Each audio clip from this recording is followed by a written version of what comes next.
The border situation tonight, as we're seeing it develop, we're supposed to believe that Biden's getting tough because some people are going to be returned to Mexico in a policy akin to what Donald Trump did. That's what the New York Times has written tonight.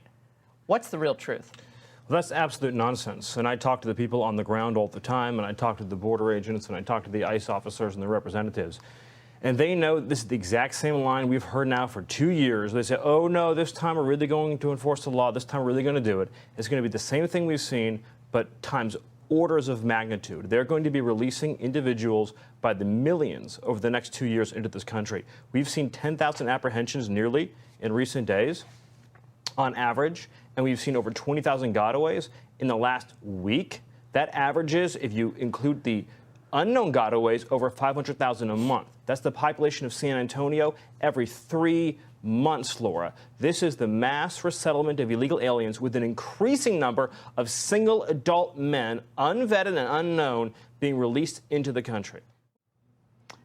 Ned, Congress has failed to act as we see a crisis, an enduring crisis now for the last 2 years at our border, about to get exponentially worse.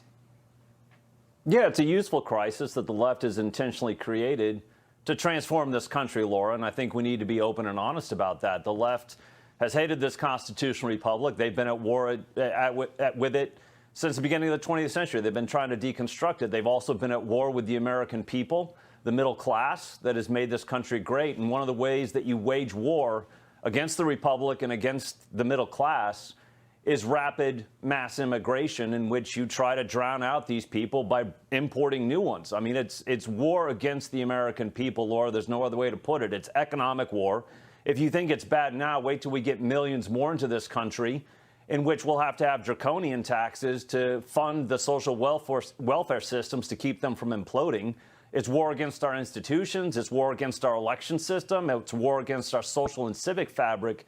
But even more so, Laura, it's just war against our democratic republic. If you do not have an enforceable border, you do not have sovereignty. If you don't have sovereignty, you don't have a country. And if you don't have a country, you don't have citizenship. You're just a citizen of the global order ruled by the World Economic Forum. That's where the left is headed. That's what they intend to do. This is all intentional.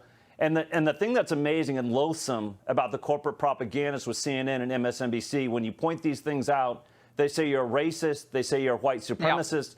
Yeah. No, we're pointing out what you're doing with rapid mass immigration. We know what you're trying to do. What are we supposed to call it when millions and millions of people, no country has allowed this in the history of humankind? I don't believe, Stephen. Have they allowed anything like what we're seeing unfolding tonight across our southern border? Has that ever been done before? No, this is a very important point that people need to internalize. This isn't just the worst immigration crisis in modern history. This isn't just the worst immigration crisis in American history. This is the worst immigration crisis in world history. Yeah. No country that has ever existed, that has ever lived, that has ever been on this earth has allowed this number of foreign nationals to illegally enter its territory.